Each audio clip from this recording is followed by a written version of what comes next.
Et oui, nous voici au carrefour des routes, devant une petite crèche en Alsace. C'est encore possible de pouvoir les représenter. Nous dit beaucoup de choses de cette fête d'aujourd'hui. Au carrefour d'une route, voici que, à l'improviste, quelqu'un vient nous visiter. C'est le Verbe de Dieu fait chair. Aujourd'hui, nous fêtons Sainte Marie, Mère de Dieu. Et c'est le 1er janvier 2017. Et dans le bruit qui nous entoure, quel est le message que nous pourrions retirer? Un message d'espérance. Pourquoi?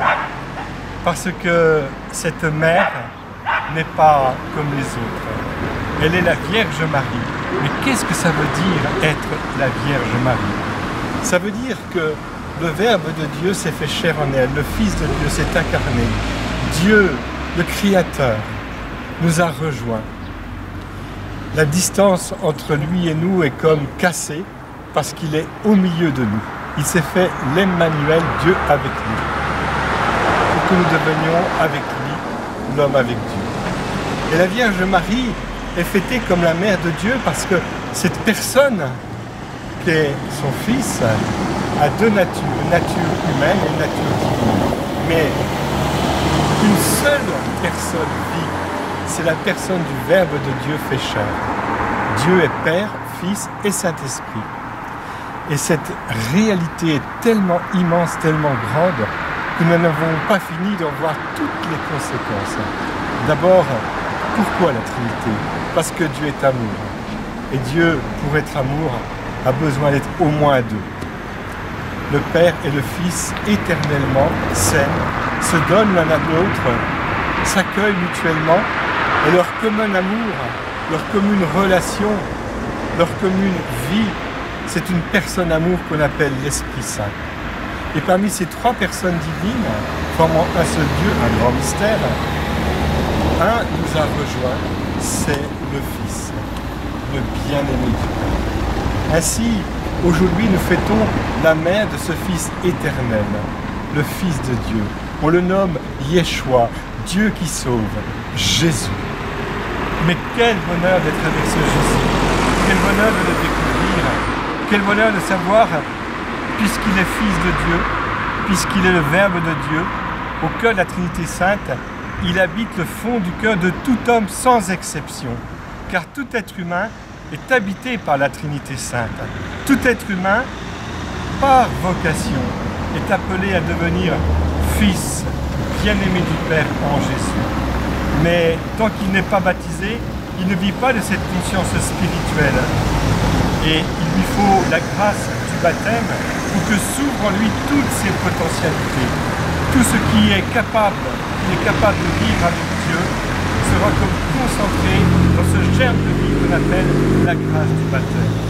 Et c'est l'Esprit Saint, l'Esprit de Dieu, qui en nous va peu à peu déployer cette relation qui est entre le Père et le Fils. C'est comme si l'Esprit Saint va nous accoutumer à la présence divine qui est en nous depuis toujours, de par le fait même de notre création, pour que nous entrions dans une appropriation personnelle des relations du Père et du Fils.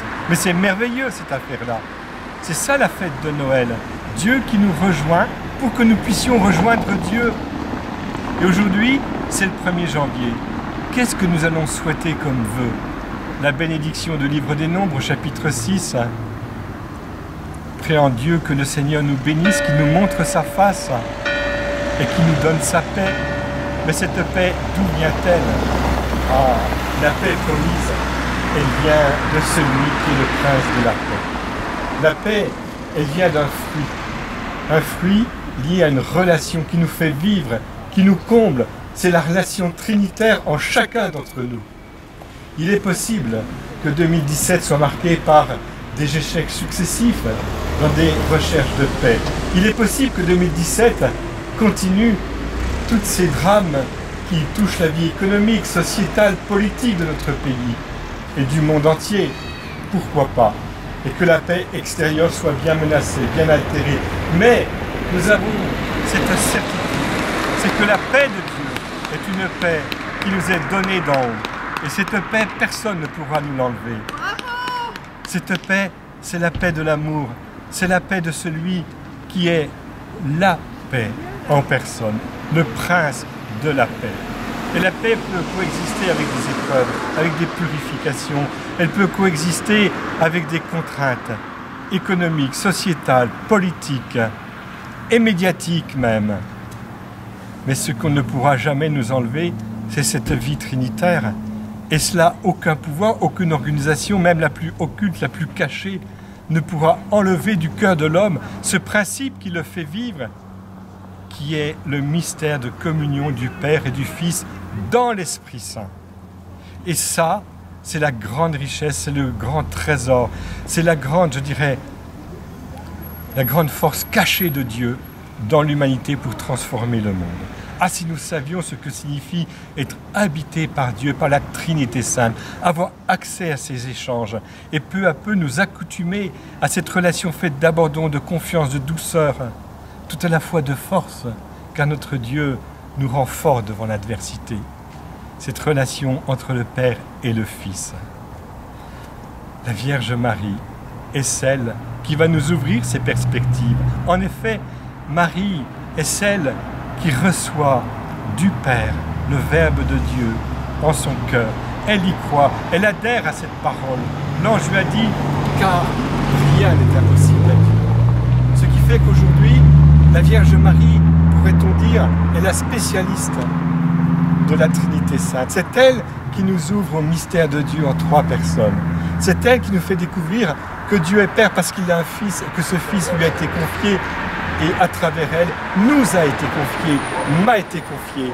C'est elle qui me fait découvrir que l'Esprit Saint est mon ami et que cette amitié avec l'Esprit Saint nous fait vivre non seulement une relation forte avec Dieu, mais forte avec les autres, parce que tout être est habité par la Trinité Sainte.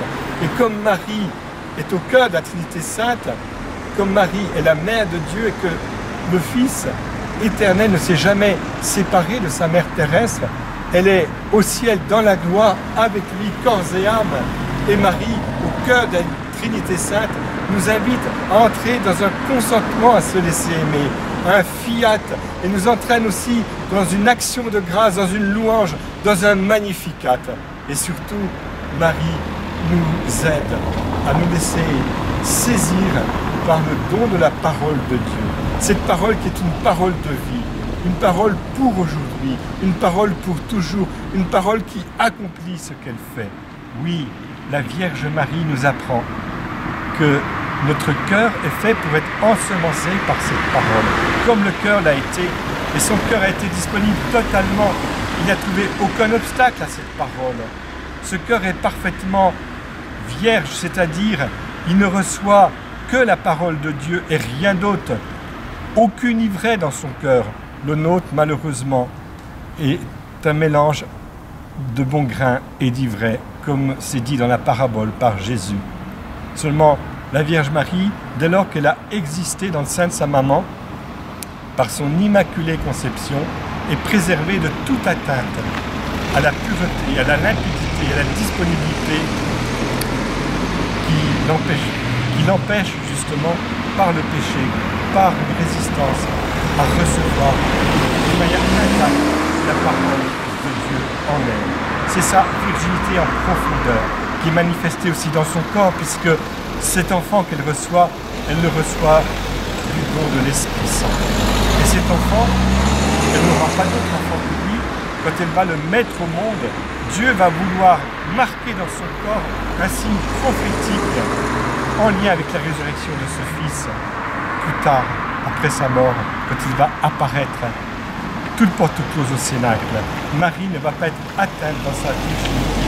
Les portes resteront closes alors que ce Fils va se manifester aux yeux des hommes, comme les portes étaient closes au cénacle. C'est une prophétie vivante, cette virginité dans la naissance. On dit que Marie est vierge avant la naissance. Elle n'a pas conçu en dehors du don de Dieu, sans intervention humaine. Elle est vierge pendant la naissance, par un don gratuit de Dieu qui veut manifester sa puissance divine à travers l'humanité de cette femme qui s'est livrée à lui. Elle est vierge après l'enfantement, parce qu'elle n'a pas eu d'autre enfant que Jésus. Il est son Fils premier-né, son unique. Ainsi, cette virginité de Marie nous apprend que nous sommes, nous aussi, appelés à devenir de plus en plus intègres, de plus en plus livrés à l'unique parole de Dieu qui est en nous, en éliminant tout ce qui ne vient pas de lui. On peut dire que notre chemin sur terre est un chemin de virginisation. La Vierge Marie est vraiment la mère de Dieu. Elle est la mère de Dieu et elle est ma mère. Elle est notre mère. Mais quel cadeau de savoir que nous avons une mère au ciel, mais ce ciel n'est pas à 10 000 lieues d'ici, il est dans mon cœur puisqu'elle habite au cœur de la Trinité Sainte, en mon cœur.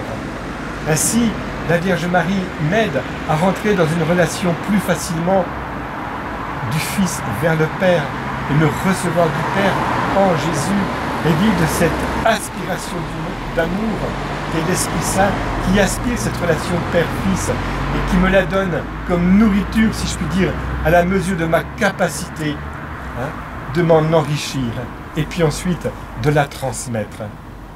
Il faudrait qu'aujourd'hui, en cette fête de Sainte Marie, Mère de Dieu, la Théotokos, eh bien, nous puissions vivre cette espérance du triomphe de Dieu qui a commencé à partir de la résurrection de Jésus et qui veut se poursuivre chaque jour de cette année 2017. Car en fait, soyons honnêtes, Jésus est victorieux définitivement. Seulement, entre le Créateur, la création, l'alpha et le retour en gloire de Jésus, l'oméga, il y a tout cet itinéraire, tout ce chemin qui nous est demandé de vivre et pour lequel il faut nous investir. Nous croyons que nous attendons Jésus dans la gloire. Mais cette gloire de Jésus, Jésus qui doit revenir du ciel, elle est déjà commencée aujourd'hui. Elle est commencée chaque fois que je vis dans un amour qui vient de Dieu, qui retourne à Dieu. Je voudrais qu'aujourd'hui, nous ayons la grâce d'entendre le Seigneur nous dire « Mais mes enfants, attendez ma venue dans la gloire. Sachez que la fin du monde sera une finition du monde, comme un merveilleux feu d'artifice, plus beau, plus grand que tous les feux d'artifice qui ont explosé dans le monde entier, dans toutes les grandes villes d'Europe et des 5 continents durant cette nuit de la Saint-Sylvestre. La finition du monde est un accomplissement du monde. Mais ces feux d'artifice sont une image de tout ce qui fait briller votre vie par l'amour. Chaque acte d'amour est comme une étincelle d'un feu d'artifice. Et à la fin du monde, à la finale de l'histoire, je vais reprendre tous ces dons d'amour que vous m'avez offerts, toutes ces victoires de miséricorde des martyrs d'hier et d'aujourd'hui.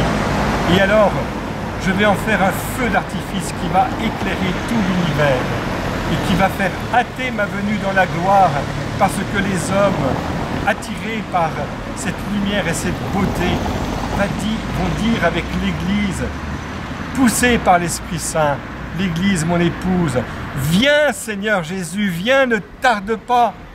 Oui, frères et sœurs, au carrefour de cette rue, je voudrais vous dire que Jésus est le Seigneur et Sauveur de l'univers, de chacun d'entre vous. Et s'il y en avait parmi vous qui n'étaient pas croyants, qui n'avaient pas été baptisés, qu'ils sachent qu'ils ont au fond d'eux-mêmes une victoire assurée, celle de l'agneau qui a rejoint le Père et qui intercède pour eux personnellement auprès du Père. Sache, toi qui m'écoutes, que si tu as été baptisé, si tu as accès à cette conscience spirituelle, tu reçois un message de feu aujourd'hui, en ce 1er janvier 2017, qui te dit qu'il n'appartient qu'à toi de développer ce don d'amour que le Seigneur aspire tant à offrir à ton entourage immédiat.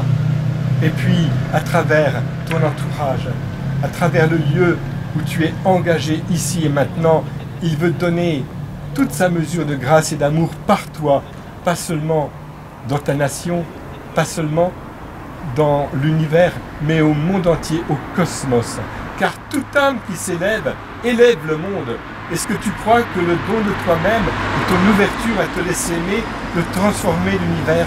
Est-ce que tu crois que 2017, malgré toutes ces ombres, sera marqué dans le secret de ton cœur par une victoire de l'agneau? qui va contribuer à hâter la venue de mon Fils Jésus. Voilà la parole qu'il faudrait entendre aujourd'hui. Et si la Vierge Marie devait aussi nous parler, elle nous dirait, mais mes enfants, travaillez en vous-même pour que votre cœur soit livré à la grâce de l'Esprit que Dieu vous a donné. Soyez sûrs que, en travaillant à cette grâce, vous recevrez son fruit qui est la paix. Et c'est cette paix-là que les âmes ne pourront jamais nous enlever. C'est cette paix-là qui va remporter les victoires aujourd'hui.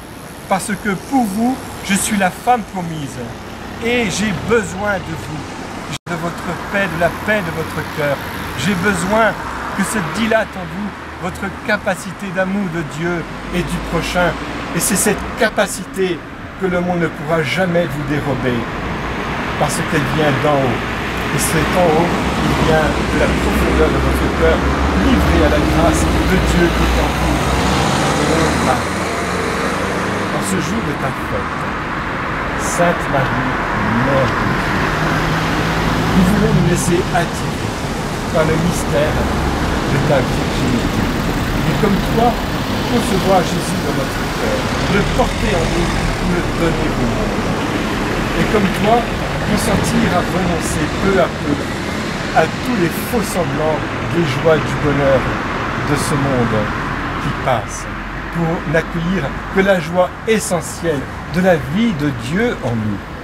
Oui, Marie, que notre cœur devienne de plus en plus vierge, c'est-à-dire capable de porter un fruit qui vient de Dieu, libéré de toutes ses entraves, de toute livrée que l'adversaire a pu semer au jour le jour et dans notre histoire. Cette purification, nous la demandons. Et nous croyons que, en nous purifiant, Dieu va nous permettre de donner à travers nous toute sa mesure divine. Pas seulement pour nous, mais pour ceux qui comptent sur notre oui. Vierge Marie, tu es la mère. Tu n'es pas seulement la mère de Dieu, tu es aussi la mère de tout homme. Et tu n'es pas seulement la mère de tout homme, tu es la mère de l'Église, mais tu es aussi la mère de l'humanité. Ô Marie, à travers nos petits renoncements, nous voulons réconforter ton cœur de mère. Et devant cette prêche du Bethléem, nous voulons te dire que tu as des petits bergers, c'est-à-dire des petits apôtres, c'est-à-dire des petits témoins qui veulent offrir eux aussi en témoignage tout ce qu'ils ont reçu du Seigneur, tout ce qu'ils ont entendu et vu de la gloire de Dieu dans notre terre, tout ce qu'ils ont touché du verbe de vie à partir de leur rencontre du prochain, aimé en Dieu et pour Dieu. Sainte Marie, Mère de Dieu, prie pour nous, tes enfants, maintenant et à l'heure de notre naissance. Amen.